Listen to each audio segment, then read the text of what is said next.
Okay, so video lesson 1.6, modeling with equations. And so let's just get started with number 1. All of this you can use your calculator, so go ahead and have your calculator out. It says a pasture is twice as long as it is wide. Its area is 115,200 square feet. How wide is the pasture? Now the question here is pretty much always going to tell you what your variable is. So we're going to let W be the width of the pasture. Okay, so let's draw a picture. So then if I let W be the width, it says the pasture is twice as long as it is wide. And so I'm going to let there be a 2W there. And then for area, I'm going to multiply W times 2W equals 115 and then 200, 150,200. So this becomes 2W squared. And there's some shortcuts we could use solving this, but honestly, just going through and working out the problem as it is really not that bad. So we want to divide by 2. And again, you can use your calculator on this. Even when you feel like you don't need it, you'll have a calculator for word problems. So when I divide by 2, that gives me 57,600. And then we would square root. And so my final answer is W is 240. And let's make sure we put units on that, feet. Now, I could have actually set this up as a system, writing out 2 different equations, one relating the length to the width, and then one for the area. This is though much more efficient, direct, and everything. Okay, now let's look at the next one. These are called mixture problems, sometimes called bucket problems, and that's because we have 2 different things we're mixing together to get a new substance, and in this case it's liquid, so it's pretty easy to imagine it that's mixing together. So we have a manufacturer of soft drinks advertises their orange soda as naturally flavored, although it only contains 5% orange juice. So this would be like Sun-Kissed soda or something like that. A new federal regulation stipulates that to be called natural, a drink must contain at least 10% fruit juice. Okay? How much pure orange juice must this manufacturer add to 900 gallons of orange soda to confirm the new regulation? Now, I'm going to underline the question because this is telling me what my variable is. Alright, so that's the first thing I'm going to write down. X is the amount, which in this case is gallons, of orange juice. Okay, now the next thing that I want to do is define my other variable, because I don't think I'm going to be able to do this in a one variable equation. So let's think about what other thing of gallons we don't know. Okay, we do know the gallons of orange soda, but we don't know is the gallons of the mixture. Okay, so we're going to have, and then this technique right here can definitely help. It's not necessary, but this may be able to help you write your 2 equations. Sometimes one equation is easy to come up with, but then the other one's not. So remember that we're starting with soda, we're adding in pure orange juice, and we're getting a mixture. That's going to be 10%. Okay, so again, we're starting with 900 gallons of soda. We add in X gallons of orange juice, and we get Y gallons of mixture. Alright, now let's talk about percents. The percentage of the orange soda that's orange juice is 5%. So I'm going to take 5% of 900. Now, you can actually calculate this number, although your calculator will do it for you if you solve it that way. Alright, for the orange juice, 100%, so we just go 1x, or we could have just written x.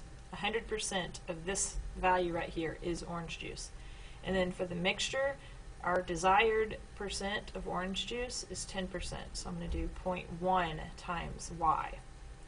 Alright, now remember there's lots of different ways to solve linear systems. We've got substitution, we've got linear combination, we've got, which is another word for that was elimination. We've got graphing, we've got matrices. So you've got some options here. I'm going to go ahead and solve this by graphing because if you're using a calculator, this might be an easier way to do it. So like if you look at the first equation, I already have that set up for y equals. Y equals 900 plus x. Alright, now for my second equation, to solve for y, I need to divide by 0.1. Well, I'm going to go ahead and just, I'm not even going to simplify any of this. 0.05 times 900 plus 1x divided by 0.1. If you wanted to simplify any or all of this, you could. But this is going to be my y1 and y2, and I'm going to find the intersection. Okay, so let's look at what that looks like in the calculator. Okay, so we go to y equals, and we're going to type in 900 plus x, and then in the second one we're going to type in 0.05 times 900 plus x, or 1x, and then divide by 0.1. Now when you go to your window, you've got to think about what x is going to stand for. X is the number of gallons of pure orange juice that I'm going to add in. So I'm probably going to add in more than 10 gallons if I'm starting with 900. But I don't think I'm going to need 900. So you could maybe start here with 100. Let's go ahead and do that. Okay, now my y value has got to be even more than that. Remember, that's got to be 900 gallons. If I want to see, that's got to be at least 900 gallons more than this 100. So I'm going to type in 1,000. Now, if this is not enough, we'll see it once we graph, because we're looking for the intersection, and I can see it. Now, if I couldn't see it, I would have to make those things bigger, or you could have zoomed out. And so to find the intersection, second trace 5, enter, enter, enter. And here we get 50 and 950. So that is the intersection, 50 and 950. So let's go back to the question and make sure we understand what our answer is. How much pure orange juice? That was x, and so that's 50. So we say 50 gallons.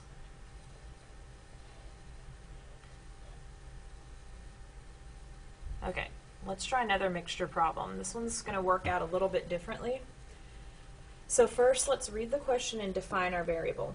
What quantity of 60% acid solution, so that right there tells us what x is. X is the quantity of acid solution. And then it says milliliters. So I'm going to write milliliters of the 60% acid. Okay, what quantity of that must be mixed with some other quantity of 30% solution to produce a total, or a mixture, of 300 milliliters of the 50% solution. So for our other variable, it's going to have the same units here, and it's going to be the one that you don't know. Now, so we would not write of 50, because we do know that number of milliliters. What we don't know is the other one that we're mixing with, which is 30. Okay, so again, drawing these boxes is not necessary, but it definitely could help you figure out what your equations are. Now, this is talking about the two different acids. So this is the 60% acid, this is the 30% acid that we're adding to it, and then this is going to be the 50% mixture. Or you could even write mixture. So first, let's not deal with percentages yet. Let's first just, we got X milliliters of this type of acid plus Y milliliters of this type of acid, and that's going to equal our total of our mixture, which is 300. Alright, so X plus Y equals 300. That's our first equation. Second equation is talking about the concentration of acid. So 60% of this first solution is acid, 30% of the second solution is acid, and then 50% of our mixture is acid. So I need to do 0.5 times 300, which is 150. And you can write that, or you can let this stay. Now, because I have x's, then y's, then number, this is a perfect setup for matrices. Alright, so when we set up matrices, remember that our matrix A is going to be the coefficients here, here, here, and here. So you're going to go to second matrix, right there. You're going to go over here to edit, and you're going to make sure that this says 2 by 2. That's rows and columns.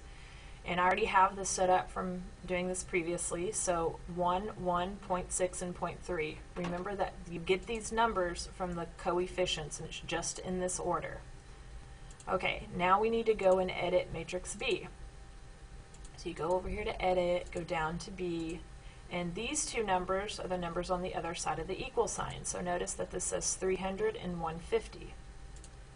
Now, if you're being lazy right here, you can type in 0.5 times 300 and it'll calculate 150 for you. Alright, now, here's how you find your answer. You quit out of that, kind of a sneak peek.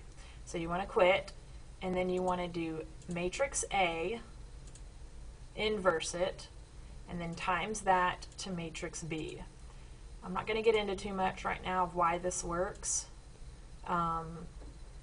You don't really know a lot of math. This is just too good of a strategy to not teach it to you now.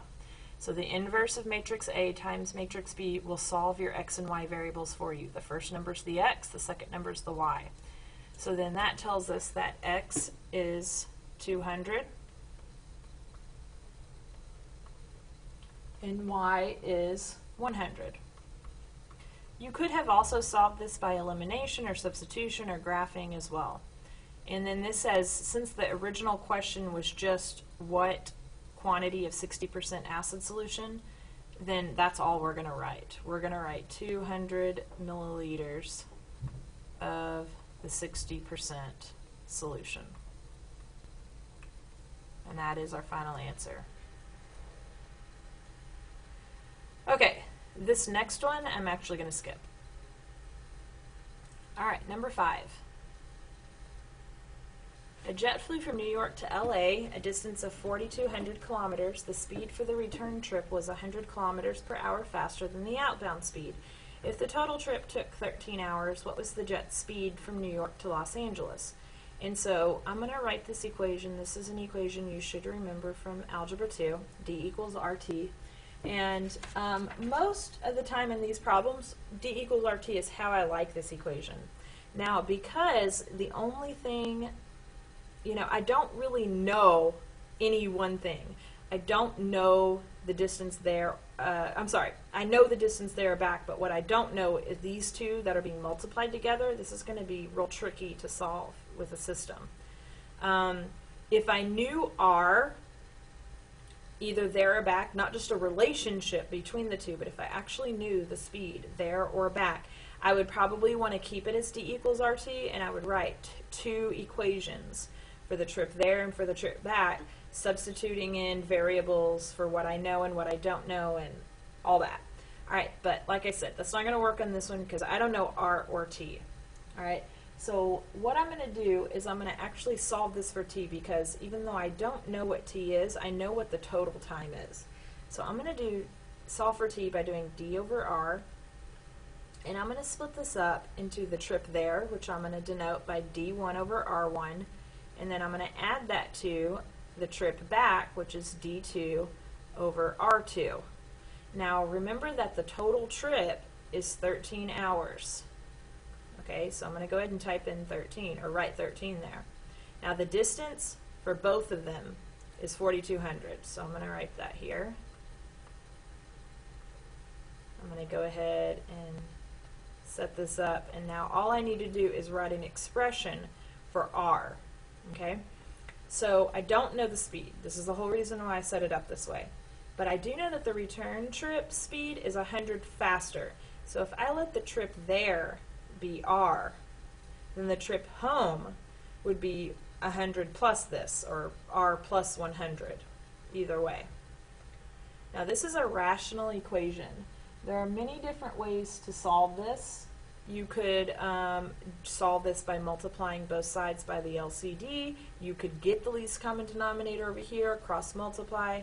But since we have a calculator, I'm thinking let's solve this the easiest way possible with a calculator. It may look messy, but it's extremely easy, which is let's make this equal to 0, and let's get everything on one side, and let's solve for the intersection.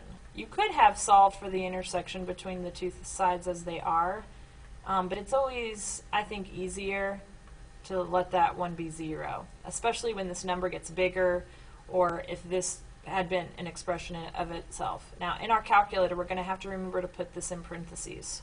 So we're going to do y1, y2 intersection. This is like what we did on that very first day. Okay. So in the calculator, we're going to go to y equals. We're going to clear this out. We're going to type in 0. We're going to type in 4,200 divided by x, where x stands for the rate there. Oops, I didn't mean to do that. And then plus 4,200 divided by parenthesis x plus 100, because the return trip's rate was 100 more, minus 13. We could have left 13 in y1. This is going to be a little bit easier. Let's go to our window and let's think about what x is. X is the rate of this plane. In kilometers per hour, how fast do you think this plane is traveling? Well, I think maybe a good starting guess.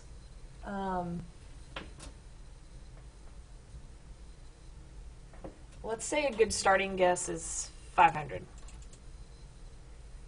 Now, as far as the y-max is concerned, I don't need to go up to 1,000. I really only need to see the x-axis. So this is what makes getting everything on one side and having 0 as one of my equations easy. Now, we're looking for the intersection. So there I see my curve. I can tell that it's going to hit the x-axis or intersect with y equals 0, but it doesn't yet. So 500 was a low estimate, which I knew, so I was trying to just show you what you would do if your window was not right. Okay, because you may not know how fast planes travel, especially in the metric system. Okay, so I changed that to 700 now. Hopefully that's enough. And it looks like it is. So now I find the intersection, second trace 5, enter, enter, enter. And there I get 600. Okay, so 600 is what my R is when I found my intersection. R equals 600. And that is my answer. It says, what was the jet speed from New York to LA? So my answer is 600 kilometers per hour. Now, if they were asking for the return trip, we would have had to add 100 to it to get 700 kilometers per hour. Okay, last problem. Ornithologists have determined that some species of birds tend to avoid flights over large bodies of water during daylight hours because air generally rises over land and falls over water. So basically, if that confused you, flying over water requires more energy. So they don't want to fly over water, they want to fly over land, and this is why many times birds crossing bodies of water actually fly along the coastline. A bird is released from point A on an island. Now this really should say off of an island because this is water here, and that may not be extremely clear. And then this is land. And this squiggly line is actually the coast, where like the beach is, okay? We have 5 here, we have 12 here. It says if the bird flies to point C, somewhere between the nearest distance and the furthest distance to the shoreline, and then it's going to nest. So the bird's path, let me put this in red. The bird's path is flying over water this distance, and then it's going to fly technically over land, but it's like along the shoreline, this distance. Okay? It only has 170 kilocalories of energy reserve, so it tells you how much it uses for land and for water, so we're going to calculate if it can make it or where it needs to be. There's lots of different questions I could ask you from this, and this is a really common problem setup we're going to see throughout the semester. Okay. Now, when you're setting your variable here, this is something you got to keep in mind. Look at the small right triangle. One of the legs is given, the other leg is going to be your x. This is going to be the easiest way to set up this problem because I need to know what AC is. Actually, I'm going to write this over here. AC is your water distance, and that is going to be the hypotenuse of this small right triangle. So 5 squared plus x squared equals this distance squared, so AC is going to be the square root of 25 plus x squared. It's just Pythagorean theorem. You can't simplify it any further than that. All right, it's also, by setting x this way, it's also going to make your land distance easy to calculate, which is CD. Now think about it. If this total distance is 12, one piece is x, the other piece is going to be 12 minus x. So that's why you want to let x be this. You could have let x be anything. Maybe I'll go ahead and label this 25 plus x squared. So at this point in the problem, you may be thinking, well, why isn't the bird traveling straight to the nesting area? Well, if he has to use more energy to travel over water, even though that is the shortest distance total, it might be too much kilocalories of energy, more than he has. And then you may be thinking, well, why doesn't he just not fly over water very long and go straight to land, then along the coastline? Well, even though this is the least amount of water traveling, it is total, it's a lot of traveling. So there's probably a combination, although it could be one of the extremes, but most cases it's going to be the combination. So that's what they're asking us about, where is point C. All right, so let's talk about how much energy. It says he has 170. All right, so we set that up. How much is he going to use over water? Well, it says that he uses 14 over water. And then the distance is this 25 plus x squared. Don't worry about simplifying any of this. Most of it you can't simplify anyway.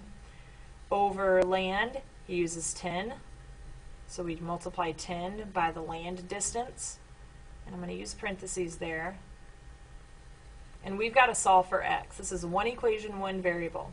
Now solving this by hand would be pretty difficult, not impossible, but we'd have to square both sides at some point, and it's going to get kind of messy. So since this is a word problem, we get to use the calculator. I'm going to solve this by finding the intersection now. Instead of finding the intersection between these two, again, I'm going to minus 170 so that it equals 0. And then I'm going to plug one side into y1 and one side into y2. Okay,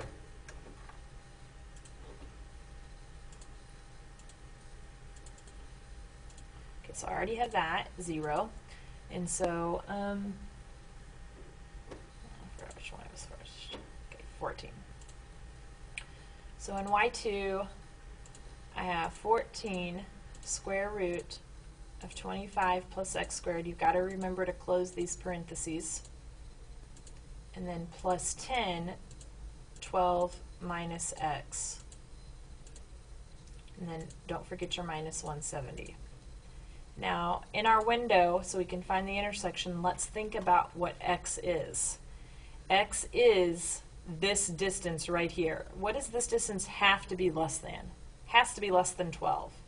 In fact, 12 is the absolute maximum, so I'm going to go ahead and just set this as 15. Oops, not that one. This one needs to be 0. Go down here and set this one to be 15.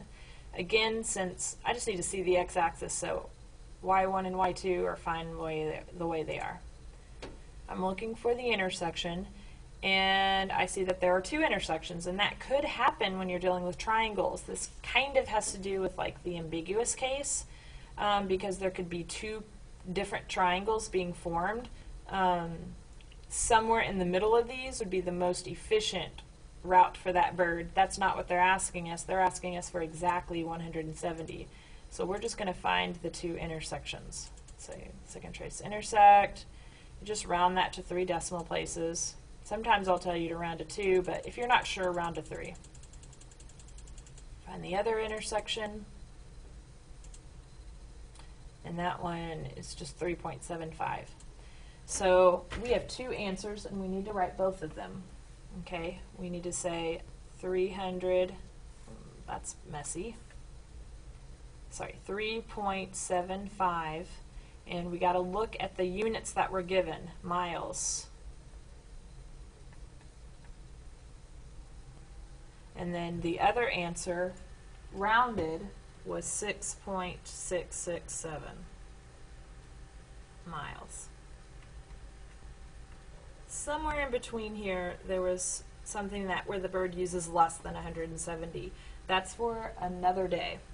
Okay, part B asked us a different question. This is the answer to part A.